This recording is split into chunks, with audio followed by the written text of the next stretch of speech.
Aloha and welcome everyone to Moonshot Magic. This is a special Aloha Friday, my first panel interview with some amazing guests, powerful influencers in my life.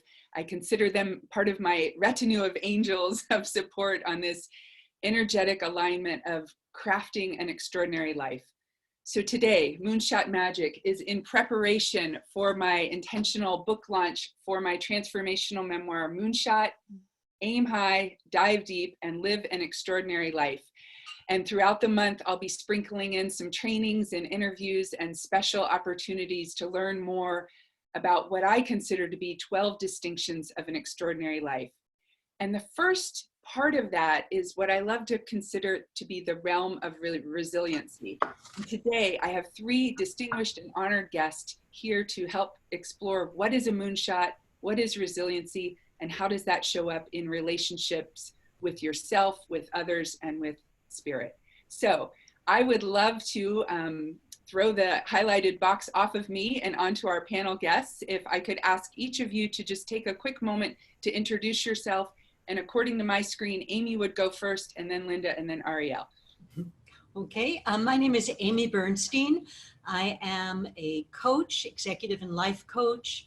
I do culture change, organizational development work in major corporations. I'm a mindfulness and action teacher, and I'm the author of Stress Less, Achieve More, Simple Ways to Turn Pressure into a Positive Force in Your Life. Thank you for having me here. Beautiful. Thank you, Aimee. Okay, next, Linda. I'm Linda Bloom, and I am a psychotherapist, and I specialize in treating couples. And I am married also to a therapist who specializes in treating couples. And we have co-authored 4 books together, and the 5th one is going to be done in the next 2 weeks. And so we'll have another one out next year. It's been a long time coming. And I really love working with my husband and co-creating books and workshops with him. And we have a subspecialty about resilience because we almost lost our relationship some years ago and came back from the brink. So we have some practical information to offer to couples about how to repair when there's been damage to their partnership. Beautiful. Thank you.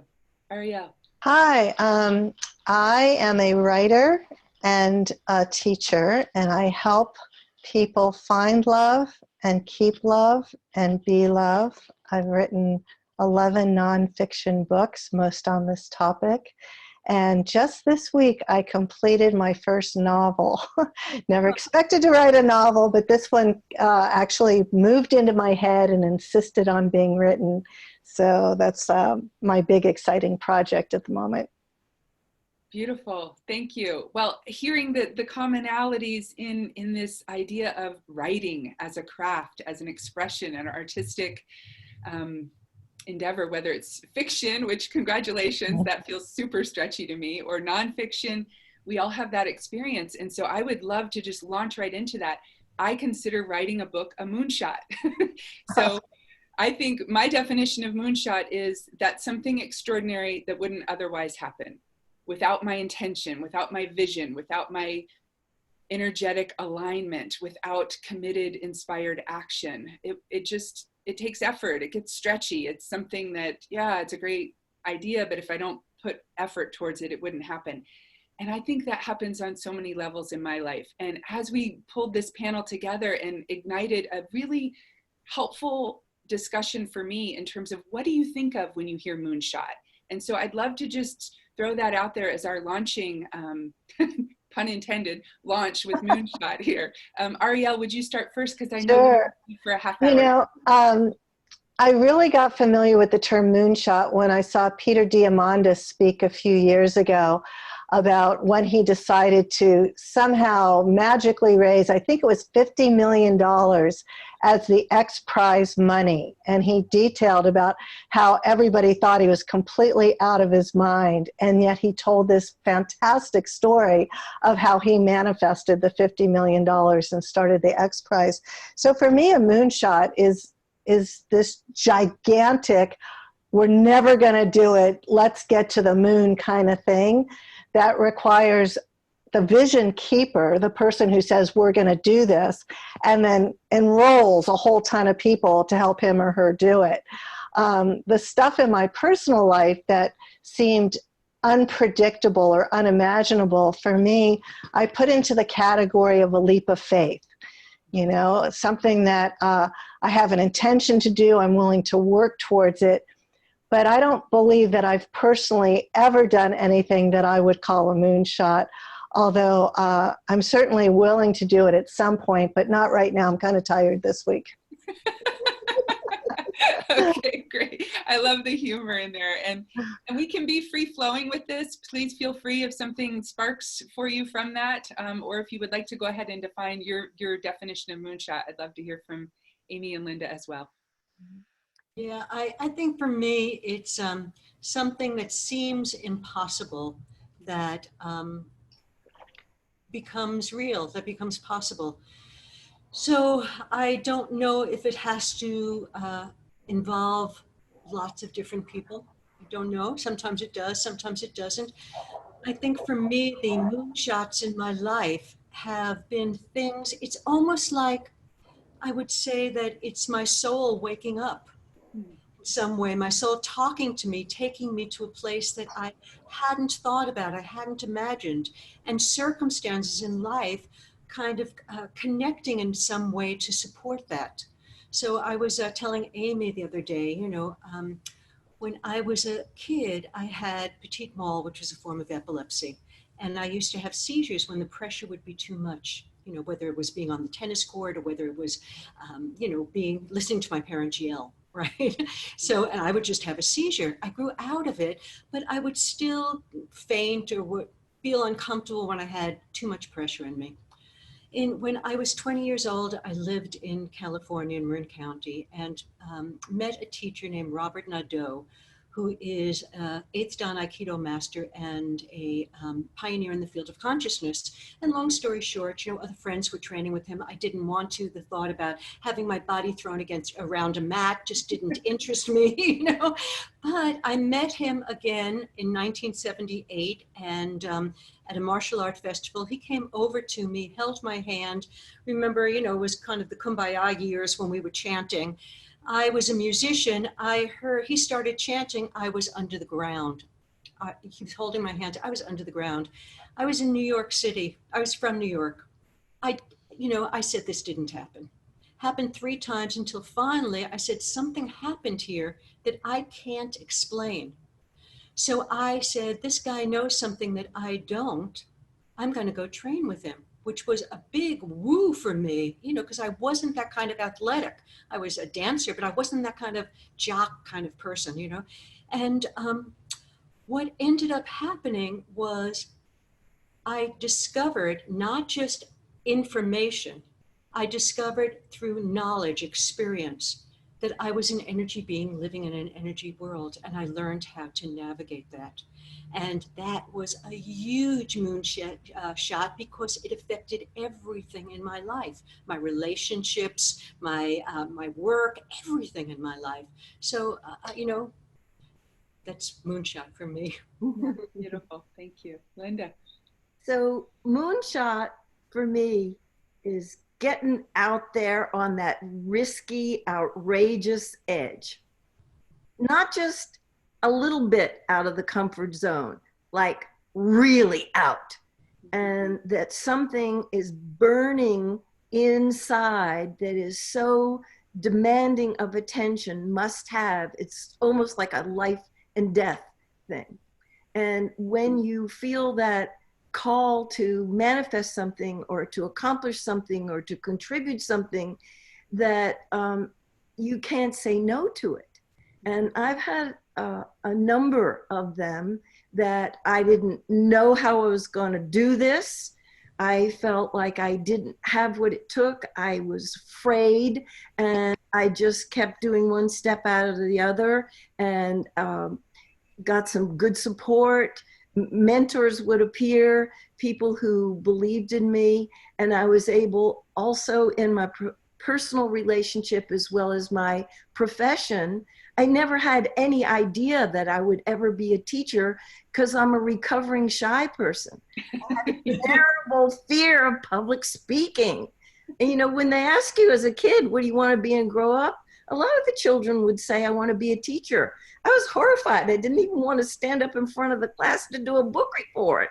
So I had things that I had to get over, fears I had to handle, some self-esteem and courage issues I had to deal with. And it's just knowing that this is something I've got to make my best effort. Even if I fail at it, I've got to do this. And you find strengths you didn't know you had. Yes, absolutely. Beautiful. I'm so appreciating hearing this, and I hope that it can help our listeners to get familiar with how to declare your own moonshot. And the way I see it, if I could just reflect back to my book again for a moment, ta-da, Moonshot. I was conceived the night man landed on the moon. So that was the moonshot that brought me onto this planet. Very distinct memory. I describe it in the book. Not a memory for me, but a memory for my mother and her experience with my father then on the coast in Florida, looking up. And I loved, Aimee, what you shared with me yesterday, this idea of, you know, people having, you described the law of three, and when one person joins with another and there's a bigger vision in that triangle of unity, and that the moonshot back in the July 20th or 22nd, 1969, it unified the country in a way where it unified the world, it unified many, many people. And so that inspirational bigger force, that bigger vision of what a moonshot could be was part of my titling this book. And also what I'm learning here living in Hawaii and having the great good fortune of understanding the importance of merging the conscious with the unconscious. And I knew this through studying psychology and Imago and all the different work that I've done. And as an addictions recovery specialist, knowing that the unconscious drives so many addictive patterns, that the moonshot for me is bringing those two together. And I mentioned that to friends who are astrologers or into different ways of interpreting reality. And they said, well, the moon represents the unconscious. And that moonshot is going for the unconscious and integrating it into the conscious mind. And thinking about that and how does that manifest in my life. And then really lately coming to this idea that the moonshot for me was getting sober 25 years ago this month, that is overcoming fear, that is setting a bigger sight, that is letting my soul awaken. It is that leap of faith of, oh my gosh, can I imagine my life without alcohol? And then the next layer of moonshot for me is committed relationship. Like just to do that, to be out on the track with him at sunrise this morning once again, and recognizing that we are not me, and there's this other person that is part of the orbit of my life that really helps bring meaning, value, and beauty to my mind. And those things are not always easy. So I have the JFK quote. I'll end with this around the definition of moonshot.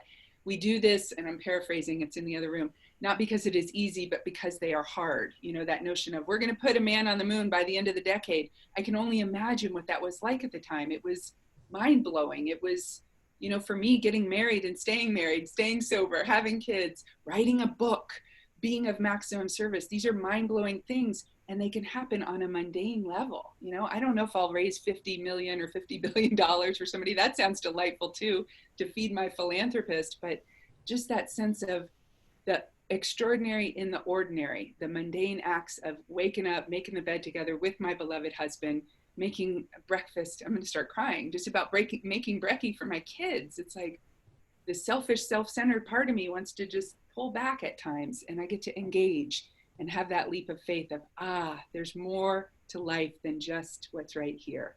Mm-hmm. So that's part of where moonshot comes for me. And I think with that, I just mentioned my addictions.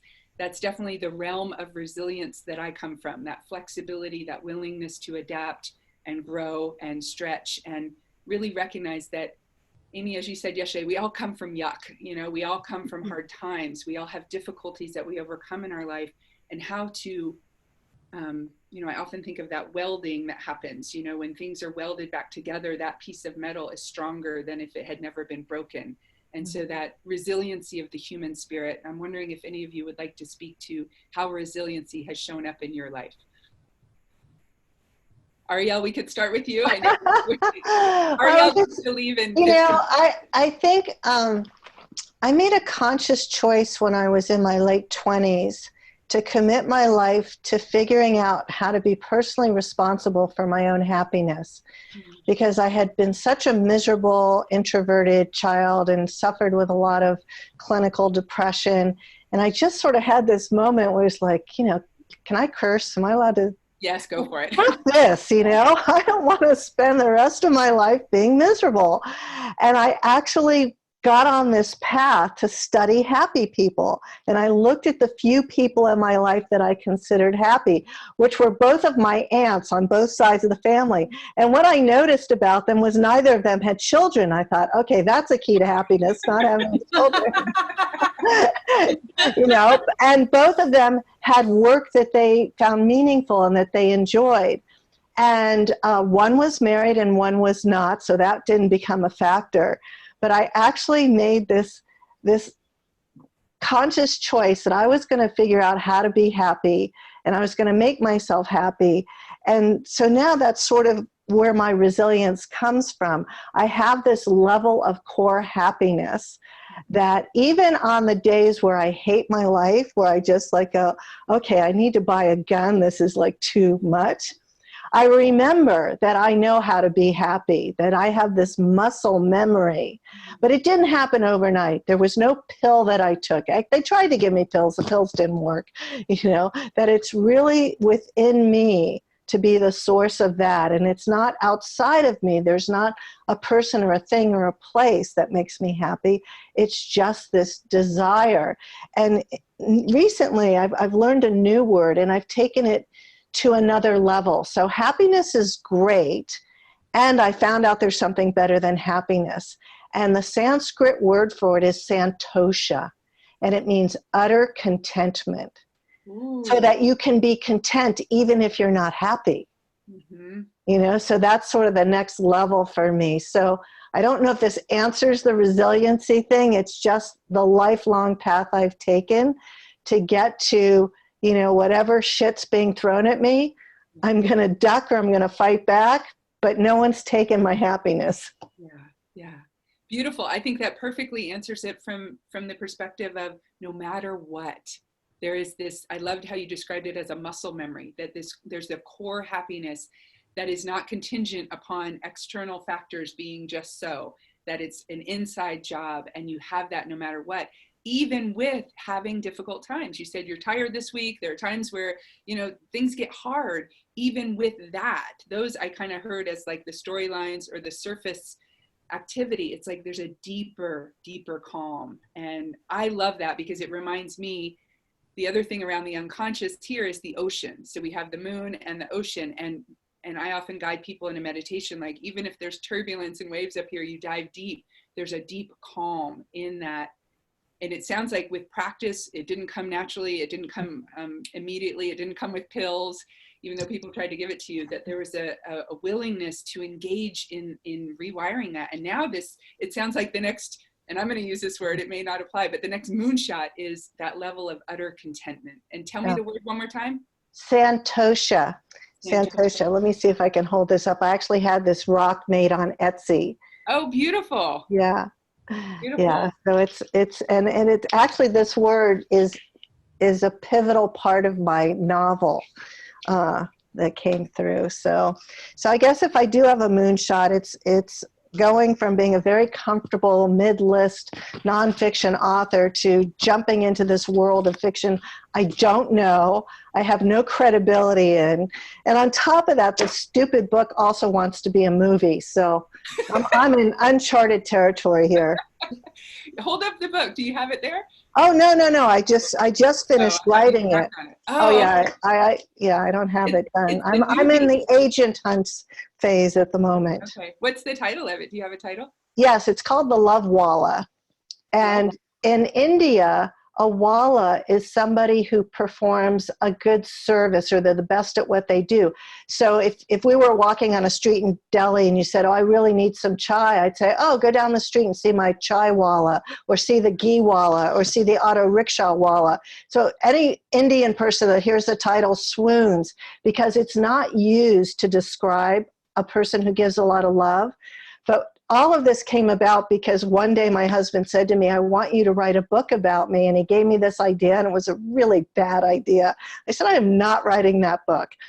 But I started thinking, if I were going to write a book about him, what kind of book would it be? And that he is a love walla. He's somebody, his mission in life is to make sure that everybody he comes in contact with has the experience of being loved.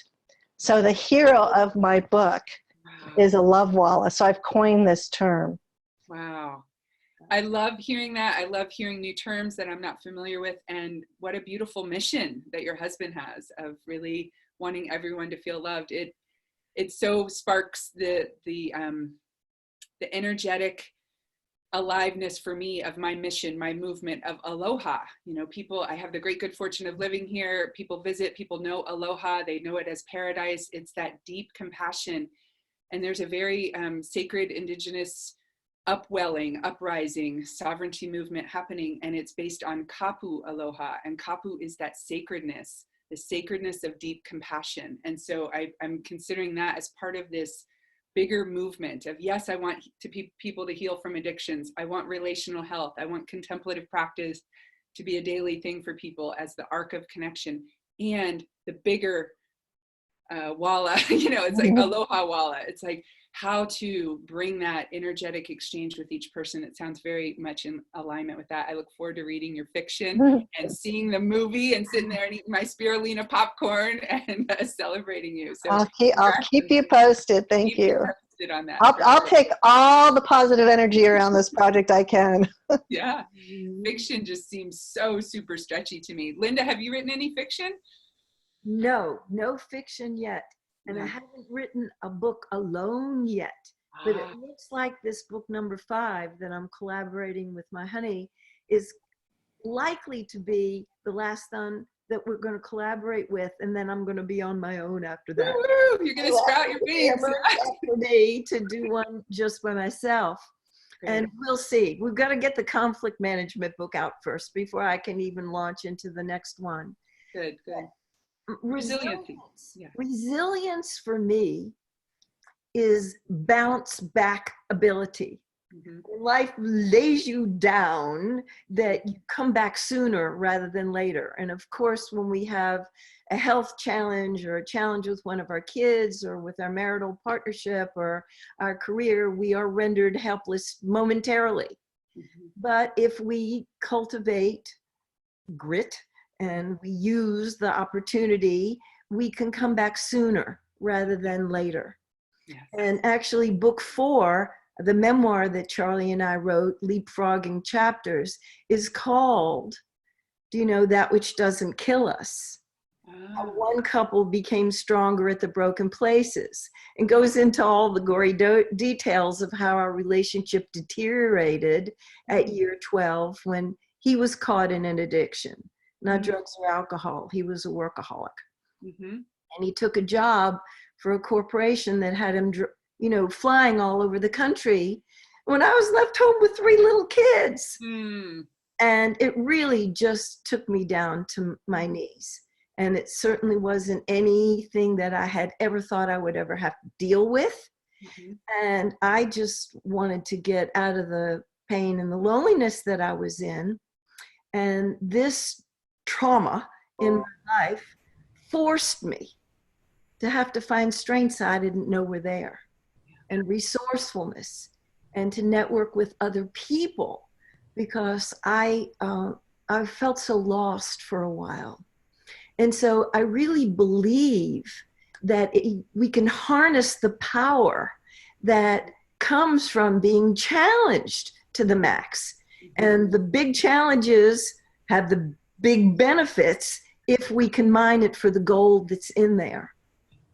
I found self-trust to be able to make decisions that I had always discussed everything with him. But when he was doing his, career building 5-year period, we didn't even talk on the phone a lot of the time. So I was forced to have to turn to my own inner resources. I found courage and self-discipline and patience and tolerance. And I found a commitment level that I had never been challenged before, to hang in there when it wasn't so pretty. And I found a level of compassion for myself, and I found a level of compassion for him, because this was his moonshot and he couldn't not do it. And part of me wanted to really support him to go after this life dream, but it was really taking a toll on me. And I had to trust that eventually there would be this breakdown that would become a breakthrough rather than a breakup, because it looked like we weren't going to make it. And it was very important for me to go through that. When I was in it, I hated it and I resisted it and I felt self-pity and I was sorry for myself. And at the other side, when we finally got to the other side, we had taken this descent into the hell realms, pushed off the bottom, and made the ascent that was much higher at our levels of happiness and well-being, and what we had to contribute to other people as a result of what we had gone through that we never could have had otherwise. And so I can look back on it now with some gratitude for having gone through it, but at the time it was not anything I had ever bargained for. Sorry, I'm just muting someone. Thank you. Thank you, Linda. That description of the hell realm and feet hitting the bottom and then launching yourself, that moonshot of we're getting through this, we're getting through the, just the depths of despair. And I love how you wove in what I consider the first distinction of the extraordinary life, that level of trust, trusting yourself to not abandon yourself, trusting yourself to be able to make decisions, trusting yourself that, yes, you can help support your husband in fulfilling his dreams and have boundaries and ask for what you need. And there's so much richness in that story. And I haven't read that book yet, so I will have to check that out. That sounds very real, raw, and vulnerable in terms of sharing with transparency and authenticity of what you've been through and going from breakdown to breakthrough. Beautiful. It's beautiful. Thank you. Let's take a quick peek at the time. Arielle's got to run. I want to say thank you for your time and good luck on the next chapter, literally. Thank you so much. And we'll be in touch. Thank you. All right. Aloha. Aimee, I'd love to hear from you about resiliency. Yeah, I think anybody who's been through breakups or bad relationships knows something about resilience, because we're still here. But the thing that I think is most important to talk about is transitions. Yes. I just did created an online training class on transitions, and the work comes from William Bridges and my teacher, Robert Nadeau. And it describes when you go through a transition that there are stages. So you're going along at a certain place and you feel pretty good about yourself, things are okay. And then things in your life stop working and you don't know what they are. So you watch more TV, you go on Facebook, you video games, anything that you do to just not have to deal with it. You get numb to your feelings, you make excuses, and after a while you realize that something's going on in your life and you don't know what it is, but something is going on. And you enter the anticipation stage and you try harder, you try to make things happen, you try, every time. What I've learned about resilience, it's not about trying, it's not about efforting. It's about going with the flow, but you don't know that initially when you're going through a transition. You think you can work your will, you think you can control, but the real thing is control begins when you give it up, So then you enter this separation stage where you realize, oh, I can't push my will through. Now you start reflecting on your life more. You you know, whether you're 20 or whether you're 80, you know, using death as your advisor to kind of look at your life. What haven't you achieved? What moonshot haven't you gotten? Did you even know you had one? You know, what's really going on with you? Okay. And you start feeling more and more physically not okay, and maybe emotional and depressed and anxious and angry and whatever your thing is. All right. Until finally you land in the bottom. And the bottom, Bridges calls it the incubation stage. In my parents' generation, they called it nervous breakdown. I call it the nervous breakthrough. Okay. And you're in the down, you are in the dark. Now, people don't like to be in the dark. They want to be up, they want to be high, they want to be happy, they want to be, right? But the dark is really important because that's where you grow your roots. That's where you get presence from. You know, a good tree goes all the way down before it can really reach up. And the scientists now say that when a star goes into the dark matter, where they used to think it died, it doesn't die. It gets reborn. That's what you're going through. Exactly what you're going through. But what you need to learn here is to stop trying, stop pushing, stop making believe you know the answers, and just surrender and enter the flow.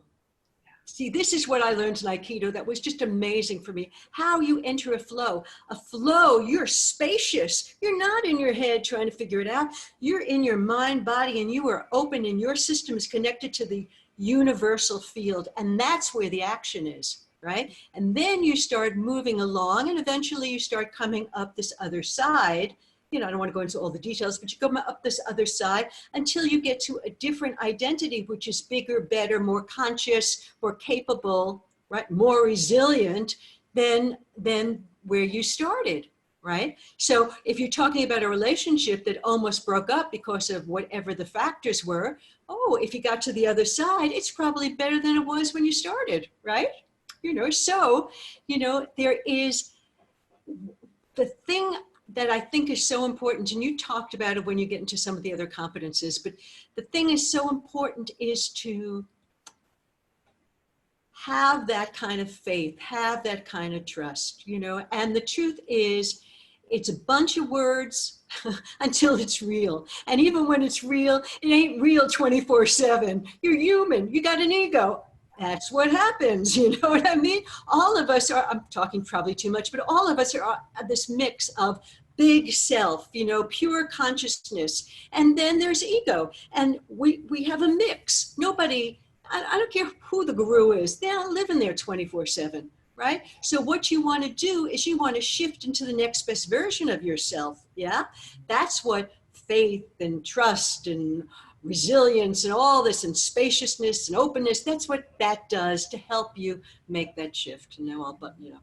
I love it. No, I love it, Aimee. And it reminds me, every time I talk to you, there's this grounded practicality along with like this energetic expansiveness of possibility. And I feel that as you share, and it reminds me, you've talked to me about transitions before, and just that idea of coming home, getting out of the car, putting that, you know, just pausing. I remember this from previous conversations, and that book, William Bridges' Transitions, that's a classic. I mean, we did that in graduate school, and it's so helpful to be reminded of it because my husband's undergoing huge transition right now. And as he told our kids the other day, we're always transitioning from one thing to the next, but he went from working for the state for DSHS as, you know, some people viewed him as Superman going in to rescue babies from crack houses, and others saw him as, you know, the hated one because he was taking their child away from them. And it was very challenging, soul-wrenching work. And he had an hour commute to Kona each way. And he was in that for 2 years. And we were at the track this morning, and he was talking about it, and he said, it kind of feels like a dream. Like he's still coming out of it. He's I think he was in that incubation period, that nervous breakthrough period, and then kind of coming out of it. And what's interesting is he's watching more TV, and he's in this transition. And for me, I'm like, you're watching TV all the time. And that's not working. It's not working. What I'm doing is not working. And I can own that. And I get inspired, you know, hearing about Linda and Charlie and going from the breakdown to the breakthrough. And I need that sort of role modeling and that belief in the possibility of what can happen in releasing and letting go. So I would love for us to segue into what I put, my first part of my book is what it was like, which is the realm of resilience. And I introduced the first 4 distinctions of an extraordinary life. And the first is that trusting yourself to not abandon yourself. And then we get into focus, repair, and faith. And so if any of those, really jump out to you, Aimee, you already mentioned the faith piece and this idea of surrender. And even as you said it, and Linda, as you were talking and you talked about what you went through with Charlie, when you started talking about the other side, like your voice shifted and there's just a different resonance with it. It's like, yes, that feeling of surrender, that feeling of everything's going to be okay no matter what, and how to go with that. And before I open it back up, I want to just say that one of my favorite parts of the book, and my dear friend and colleague Mary, she says that the definitions that I put in there she really loved. And so I'm writing Moonshot Magic, which is a companion guide to the memoir. And in there, I'm exploring more deeply the ordinary definition of resilience and then the extraordinary definition. So I think the ordinary definition of resilience, let me catch my words here, that ability to bounce back, that ability to cope and handle. And for me, that was a lot of that white knuckling, like, hold on to your seat. I would picture this cushion that I was floating around on, like, hold on. And I would have this grip. And for me, true resiliency, the extraordinary experience of resiliency is when I release the grip. Listen to how my voice changes. And it's like that cushion of tolerance for when things aren't going my way. There's a greater ability to tolerate discomfort, a greater ability to be at ease, to invite space for grace to come in. And I was able to do that at the track this morning. And it took some gumption to release. And my husband and I were talking about, like, the warm wash of familiar, it's that cocoon energy of what's comfortable. It doesn't get us where we want to go, but we know it and we can rely on it. And it's like to get stretchy and expand beyond that. Something you said, Linda, about the recovery time being more happening more quickly. It definitely happened for my husband, Mark, and I this morning. What used to affect us for days, we were able to bounce back in a matter of moments. And for that, I'm really grateful. So any of the distinctions jump out to you as we continue our very interesting conversation? Yeah. There were some things that I was able to notice that really made all the difference about coming back sooner rather than staying in the stuck suffering place. One of the most important ones for me, and I've used this with so many students and clients over the years ever since, is getting out of the mental mindset of feeling like a victim, like a helpless victim, like I don't have power, that I don't have influence, that I don't have control. To the degree that I was caught in that mindset, because there was a kernel of truth to it, but my mind was taking that and blowing it out of proportion. That's what would keep me flattened down. And I could bounce back sooner when I could get out of that idea that I was a helpless victim. And I would be more conscious that I had choices. Maybe I couldn't change the situation that I was in, but I could change the way I viewed the situation that I was in.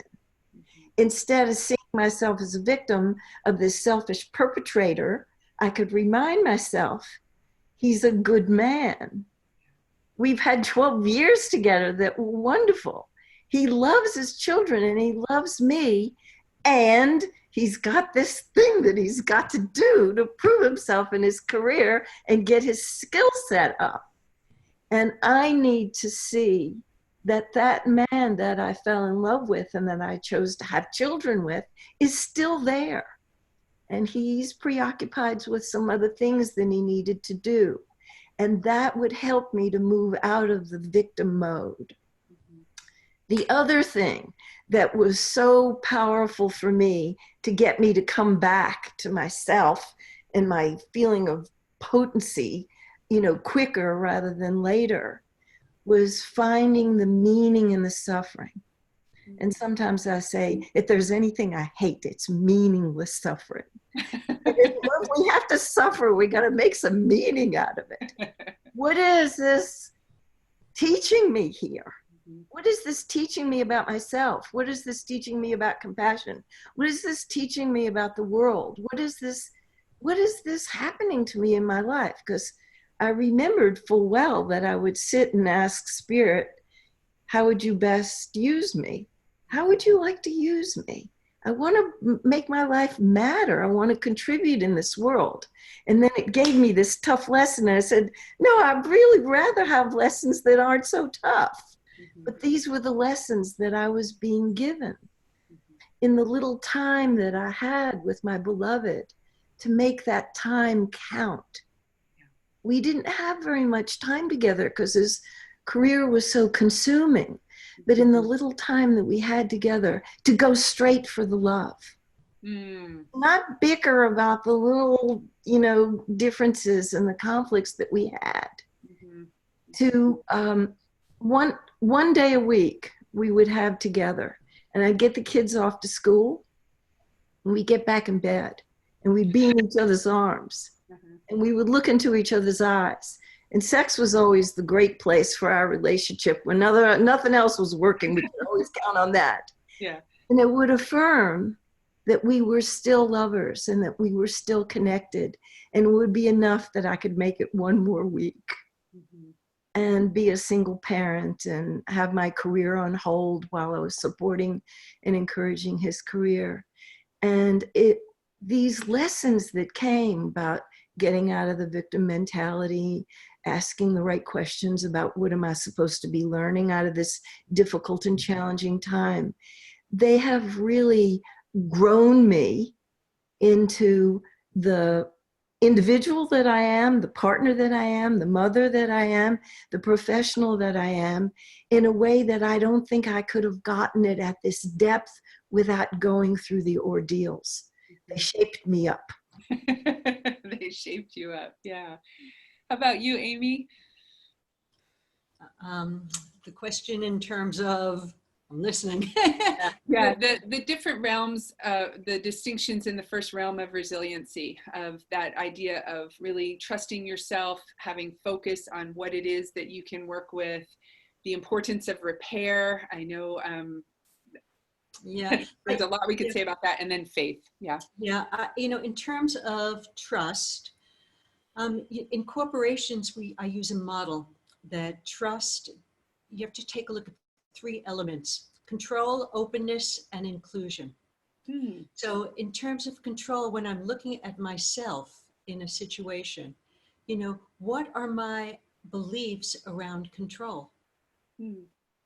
And are those beliefs really true, or are those part of my story that I make up?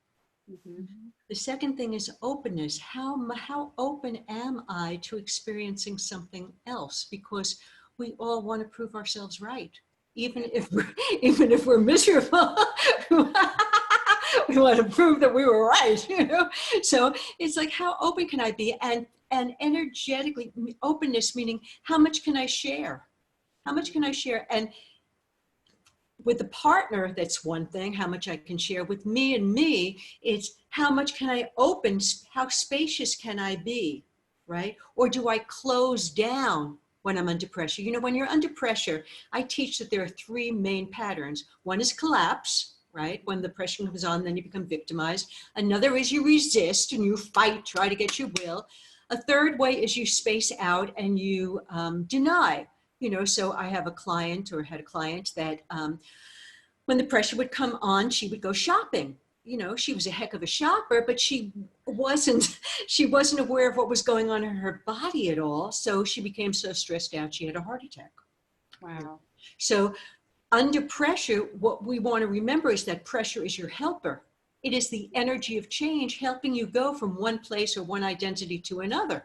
Okay, so when you are trusting to be that open and allow what is happening into your life, and inclusion in terms of, how much do I include not just people, but do I include, what ideas am I willing to include as opposed to exclude? We all have a need to be right. So, you know, am I willing to let this go? When I come up with a different mix of those, I tend to step into more power, and there's my trust. You know, to trust is something that is not a mental process for me. Mhm. It's I intuit it, I sense it, I feel it, you know, yes, my mind has to be aligned to that, but it's bigger than that. The one that I thought was very interesting that you wrote was repair. And I loved that you added, and these are my words, you know, the ownership for it. Right, right. And I have a friend, Peter Block, who's probably one of the smartest people I know. And he asks a question, what is your ownership in that which you complain about the most?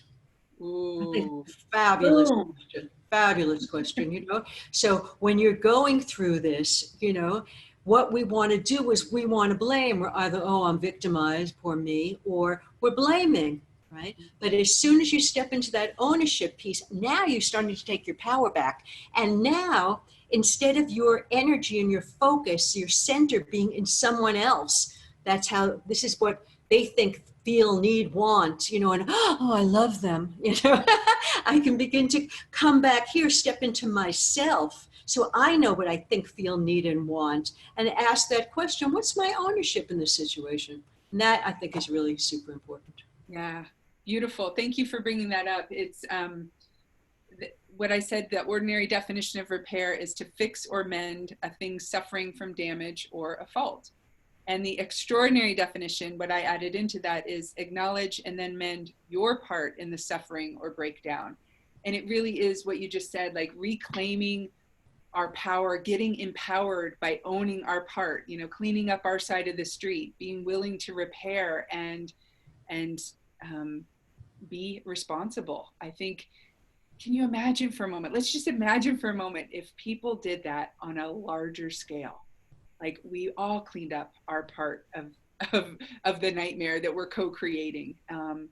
What a magnificent shift we would see. And I think that as we have more of these discussions and we invite more and more people to have a moonshot and really know that everybody has the power to move beyond the victim story, to move beyond breakdown, to move beyond the despair and the depression, and live an extraordinary life, whatever that looks like, you know, defined by your own personal measures and definitions. I think it certainly jazzes me up and it keeps me going and doing this important work of kapu aloha, the sacredness of compassion, the sacredness of love, and how does that show up in our lives. So I know we have a few people on and we'll be sending out the recording. Anybody who's on have any questions, feel free to pop them in the chat box as we're wrapping up our conversation for today. And there was some confusion around time, what time this was going out, and apologies for that. But the invitation is to do the deep dive. You know, the title of my book, Aim High, Dive Deep, and Live an Extraordinary Life. We aim high, we declare our moonshot, we create something before we consume somebody else's material. You know, I think that there's a rampant addiction right now in social media, in vicarious living through other people's passions. And it's like, what if we pause that even for an hour, even for 20 minutes in the morning, and create something on our own? We're all writers here today. Some people are painters, some people are knitters, some people have a garden, some people create wonderful food. That's, my husband hopped out of bed and went and made homemade granola with locally sourced mac nuts and the coconut that he was shredding. And all, it's like, I would never do that, but that's his thing. That sparked joy for him. And he was able to create before he consumed somebody else's moonshot, if that makes sense. So how do we do that in a way where we're really lifting each other up? You know, I remember I grew up in Orlando, Florida, and we would go to Disney World quite often. It was back in the day where you had the little tickets and some rides were more than others. And one that was free was this room you could go in, and it was a 360 room. They had videos all around you. And so you would stand there and you would feel like you were in this other place, right? And there was one of and maybe you know the name of the bay, I keep forgetting what it's called, in Canada, where it has those extreme tides throughout the day. And, you know, at low tide, all the boats are kind of sitting on their side because they've hit the bottom. And then as the tide rises, Bay of Fundy, no, I don't know what it is. Anyway, it comes back up and and they had the time lapse, film going or whatever. So we're standing in this room and all the boats are like this. And then the tide rises and all of them come up. And it was just this beautiful, magnificent sensory experience in a 360 dimension of what's possible as the tide rises. And so I'm thinking of this image of the consciousness rising and the willingness to own our past. One of my favorite definitions of forgiveness is letting go of the idea that we'll ever have a different past. And for me to get Moonshot out there and to have my mom reading it and say, I had to breathe my way through it. It's hauntingly beautiful. There's a lot of deep, dark stuff there, but I am not my past. It is a part of me, and I can breathe into it and weave into it and become the author of a new chapter of my life, a new ending, if you will. And so I don't see any questions coming in. Linda, you had a story about a clay vessel. Would you like to share that with us? Yes, it requires that we get into child's mind. Okay. The beginner's mind, because the clay talks. Okay. So it's a beautiful story about resilience. And I think people need images. Sometimes all these words, they sort of float away. But if you have an image, it can go right to the heart of what resilience is. So the clay is on the shelf, and every day the potter comes in and takes some clay down and makes these gorgeous vases. And the clay is feeling neglected and pick me, I want to be a gorgeous vase. And one day the potter comes in and he picks this hunk of clay and he starts slapping it. And anybody who's ever done any pottery knows you got to wedge the clay first. And he's throwing it on the counter and he's pounding it with his fist. And the clay is saying, no, you're hurting me. What are you doing? And finally the wedging stops. And he says, oh, thank goodness that's over. And as soon as that's over, the clay gets thrown on the wheel and it's spinning around. And he said, the clay is saying, I'm nauseous, I'm dizzy, stop this, I want off of this wheel.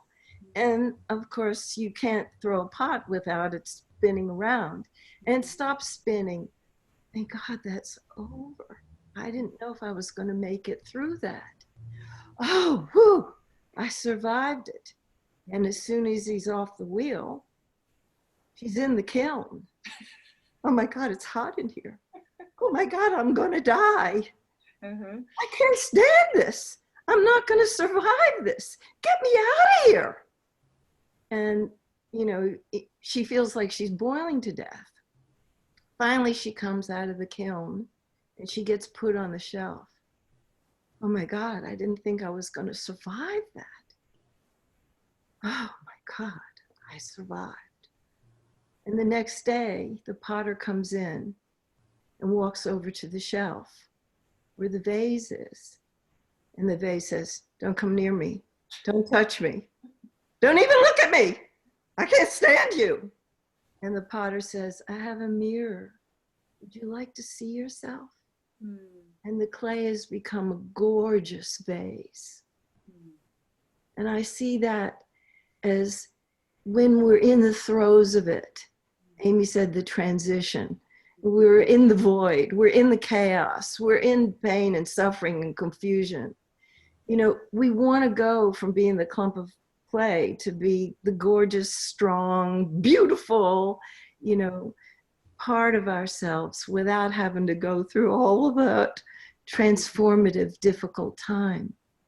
But if we can see that the suffering has meaning, and that is there for us to bring out our best self, we can stand the spinning and the pounding and the heat. The spinning and the pounding and the heat. That's a beautiful image. And thank you for telling us to get into the child's mind at first, to really imagine, okay, I'm that clay and what does that look like? And I can't help but think if Arielle were here, she would talk about the wabi-sabi love, the interpretation that then when the vase falls and breaks and gets the crack, that too is beautiful, that we get to shine through our scars and our difficulties, even once we get to that beautiful place. So thank you for that story. That's lovely. Aimee, do you have any closing words for us? Yeah, these are evolutionary times. At Yes. evolutionary times, what is occurring is that the vibration is speeding up. Yeah. So there is more pressure on people. And if you don't know how to handle the pressure, you're going to experience more discomfort, more distress, and over time, dis-ease. Mm-hmm. You need to learn in whatever way you do it to get out of your head and into your mind body and learn how to open and invite and welcome this energy through your system. Yeah. So whether it's mindfulness, whether it's, for me, it was the energy work of Aikido that helped me to learn this stuff. That's what I teach. But whatever way that you do it, you need to practice. You need to start noticing the moments that you are really expanding and feeling extraordinary. Mm-hmm. What is going on in your system? Mm-hmm. Probably not thinking. Right. How big is your presence? You're probably not closed down. You're probably open. Start mapping it out. Can you feel your feet on the floor? Do you have a sense of your back? Energetic sense of your back? What is going on? And once you can identify what is going on, that becomes your map so that you can then begin to translate that to other aspects of your life. This is a practice. You need to shift your nervous system. You need to imprint a different pattern on your nervous system so that you respond instead of react during this time of evolutionary change. And if you are doing that, you will get that moonshot. Yes, beautiful. Thank you for that.